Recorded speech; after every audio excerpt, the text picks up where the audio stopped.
എല്ലാവർക്കും നമസ്കാരം. ഇന്നത്തെ ശുഭചിന്ത. നമ്മൾ നമ്മെ അറിയാനും സ്നേഹിക്കാനും തുടങ്ങുമ്പോൾ പിന്നെ താരതമ്യങ്ങളിലൊന്നും താല്പര്യമില്ലാതാകും. അഭിമാനമുള്ളതും അഹന്തയില്ലാത്തതുമായ ജീവിതം പകരം വരും.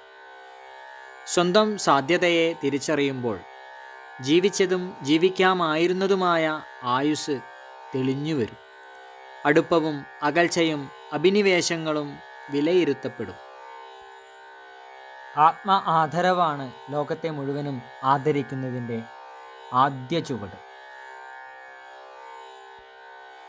ആയുസ്സിൽ നഷ്ടപ്പെട്ടത് തിരിച്ചു പിടിക്കാനും തിരിച്ചു കിട്ടിയത് നഷ്ടമാകാതെ സൂക്ഷിക്കാനും നമ്മൾ ശ്രദ്ധിക്കുക. എല്ലാവർക്കും നന്മകൾ ഉണ്ടാകട്ടെ. എല്ലാവർക്കും ജീവിത വിജയം ഉണ്ടാകട്ടെ. നന്ദി, നമസ്കാരം.